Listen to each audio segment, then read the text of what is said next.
राजाची राणी ही कविता आहे म्हणजे बाप इकडे बा मुलांनो बाप आणि लेक यांच्या मधला तो संवाद लेक आई आणि लेक.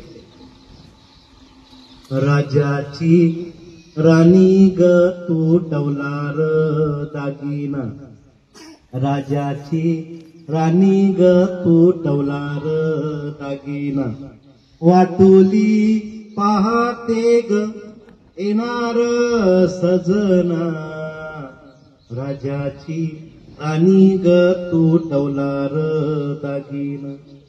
मांडवाच्या दारी बाई मुक्याचा ग हुंदका, बांधुनिया पदरासी गाठीचा ग झुलका. मांडवाच्या दारी बाई मुक्याचा ग हुंदका, बांधुनिया पदरासी गाठीचा ग झुलका.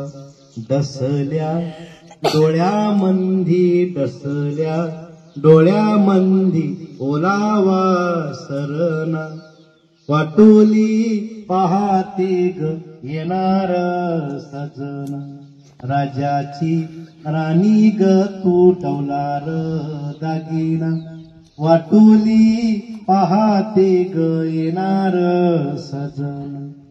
कितीक सांगाव हळव्या उराला, रातीचा काळोख भरल्या दाराला. कितीक सांगाव हळव्या उराला, रातीचा काळोख भरल्या दाराला. येईल माघारा अंबारी पाहून, वाटोली पाहते ग येणार सजन, राजाची राणी ग तू टवलार दागिना, वाटोली पाहते ग येणार सजन. येणार वाकडे वाटर दुरून बघतोया काटेरी घाटर, श्रावणी गंध असा वाऱ्याचा झुलका, मंदाचा सूर जसा हलका फुलका. ढोलती पात हरी शाळूच माळर, दुरून बघतोया काटेरी घाटर. झुळझुळत्या ओघाच्या दुरून बघतोया काटेरी घाटर. नाचती मोरवणी अंगणी घेरवा, झुंबर चाळ गुंजे नव्याचा पाडवा. वेलीच्या पाना आड मधाच पोळर, दुरून बघतोया काटेरी घाटर. झुळझुळत्या ओघाची वाकडी वाटर, दुरून बघतोया काटेरी घाटर. मिलनाची ओढ इथे शृंगार मुरकी, घुंबर फिरत या फुलात गिरती. मैनेची पैज भारी राघूची प्रीतर, दुरून बघतोया काटेरी घाटर. झुळझुळत्या ओघाची वाकडी वाटर, दुरून बघतोया काटेरी घाटर. दुरून बघतोया काटेरी घाटर. आणि जेव्हा आपण त्या डोंगराकडे पाहतो तो आपल्याला काय वाटतं, तेव्हा एक वेगळी कल्पना असते नाही का, किंवा तो बसलेला आहे तर तो रुसलेला आहे किंवा त्यांना कुणी रागवलेला आहे का, असं तुम्हाला काय वाटतंय? की एक उदाहरण एक डोंगर आहे आणि तुम्ही त्याच्याकडे पाहताय, तुम्हाला काय वाटतंय? असं तुम्हाला काही भास होतो का? कोणी सांगू शकतं का मुलाबाई? कसा आहे तो? काळा आहे का, किंवा काही रुसून बसलाय का, तर तुझ्या फड्या करतो का ते? त्या कवितेच्या आधारित एक कविता, त्या विषयाच्या आधारित एक कविता आहे पहा. तुम्हाला ऐकतो. चहू दिशांनी स्वप्न बहरले, ऐका. चहू दिशांनी स्वप्न बहरले हर्षाचे माहेर, जणू पाहतो वेडा डोंगर रुसून बसला. त्या डोंगराच्या आजूबाजूला काय माहिती का, सगळं निसर्ग भरलेला आहे. तर आनंद आहे असा असताना तो डोंगर कुठेतरी रुसून बसला असं तो भास होता. जलाशयावर नाचत येती चित्र नभेच्या तारा. जलाशय म्हणजे काय, ते तळ ऐकली खातं पाणी ऐकली त्याच्यामध्ये जे वरचे चांदणे असतात ना, ते जेव्हा ते रात्रीला आपण पाहतो तर ते असं नाचतात, ते असं आपल्याला ते दिसतं नाही का. जलाशयावर नाचत येती चित्र नभीच्या तारा. आभाळाशी घेर थव्यांचा, आभाळाशी घेर थव्यांचा किनकिनणारा सूर. जणू पाहतो डोंगर वेडा रुसून बसला दूर. तो रुसून तो डोंगर काय झालाय, रुसून बसला. वर्षा काल तो बरसत येतो शेवंतीच्या माली. वर्षा काल म्हणजे काय, पाऊस. वर्षा काल तो बरसत येतो शेवंतीच्या माली. तृणा तृणावर रम्य चांदण्या सजून आल्या खाली. मैत्र कुणी व्हावे आता. काय वाटतंय की मैत्र म्हणजे त्याला कोणीतरी एक मित्र व्हावा. मैत्र कोणी व्हावे आता असे वाटते फार. जणू पाहतो डोंगर वेडा रुसून बसला. एकटाच तो अबोल वेडा. काय म्हणजे का, एकटाच बसलेला आहे. एकटाच तो अबोल वेडा एकांतीचा वास. तो एका ठिकाणी बसलेला आहे की नाही, रुसून बसला तू आहे की नाही. असं कोणी विद्यार्थी कोणी रुसून बसलं का तुमच्यामधून, मैत्रिणीमध्ये कोणी मैत्रीण रुसून बसती का. माळी हिरव्या खानी फुमकत येती धारा. माळी हिरव्या खानी फुमकत येती धारा. धुंद पावली खेळ बावरा तुसाट सुटला वारा. रानो माळी हिरव्या खानी फुमकत येती धारा. धुंद पावली खेळ बावरा तुसाट सुटला वारा. मेघ बरसती झिंबाड राणी हिरवळ सजल्या वाटा. गंड कोवळा फुला फुलांनी बहरून आल्या लाटा. मेघ बरसती झिंबाड राणी हिरवळ सजल्या वाटा. गंड कोवळा फुला फुलांनी बहरून आल्या लाटा. चिंबून गेली वेदळ धरणी कहर दाटला आढळा. धुंद पावली खेळ बावरा तुसाट सुटला वारा. काळ्या आनो माळी हिरव्या खानी घुमखत येती धारा.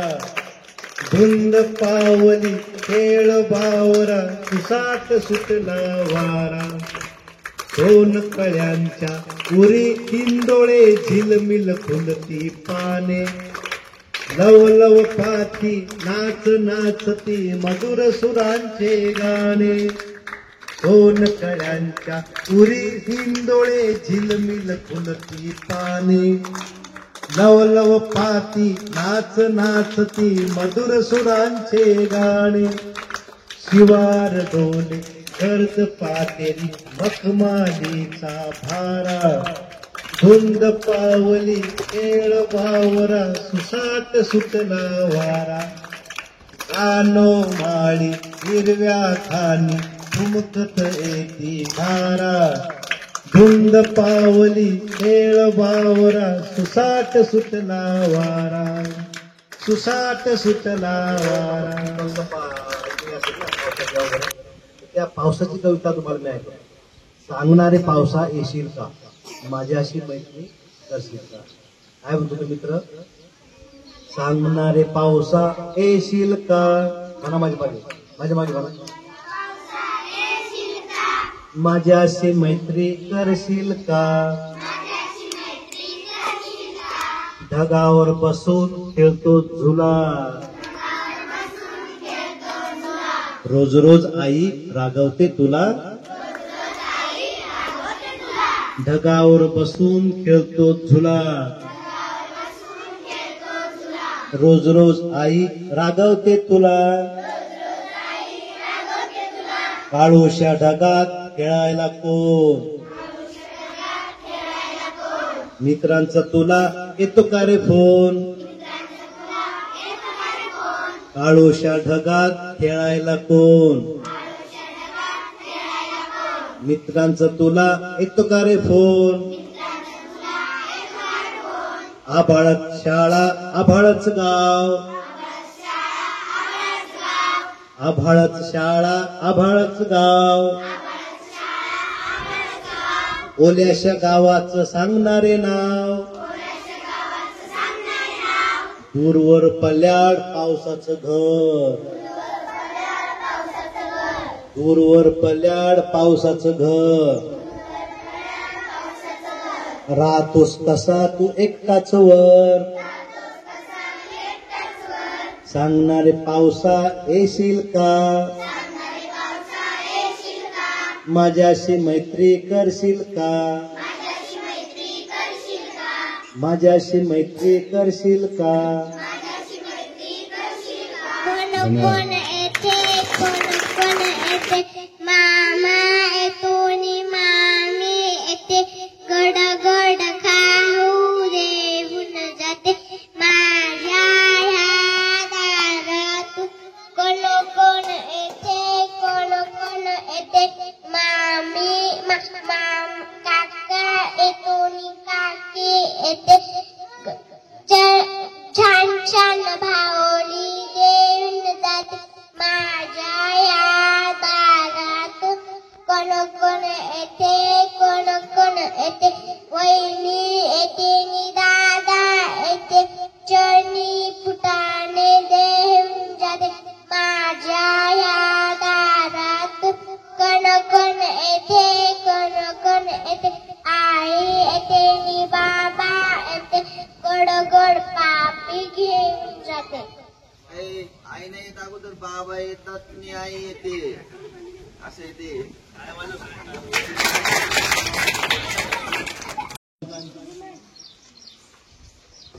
मग संगीताच धरूया आनंदाने डुबूया.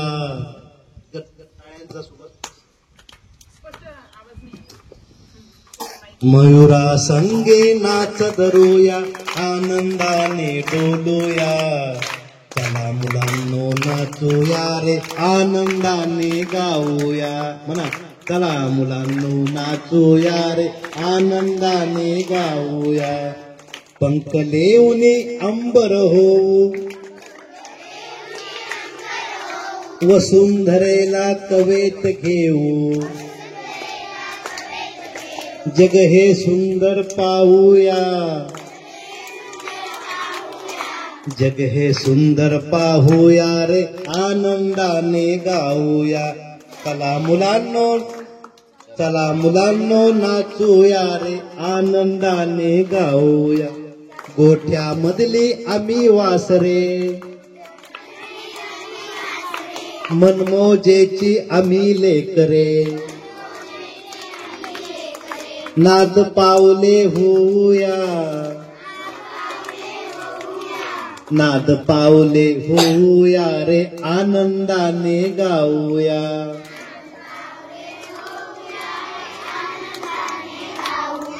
चला मुलांनो नाचूया रे आनंदाने गाऊया.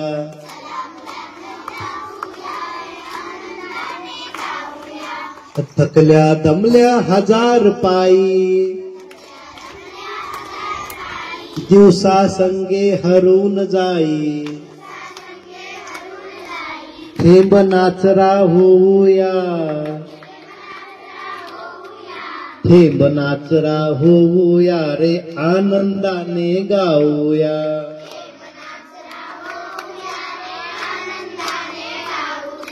चला मुलांनो नाचूया रे आनंदाने गाऊया.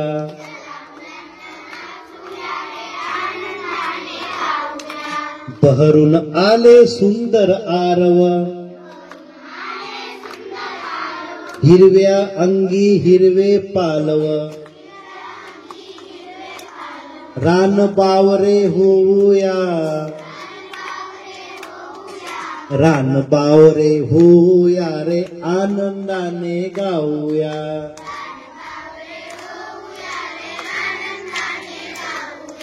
चला मुलांनो नाचूया रे आनंदाने गाऊया.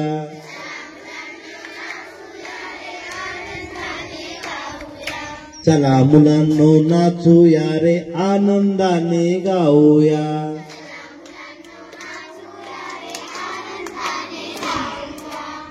धन्यवाद. आवडली कविता?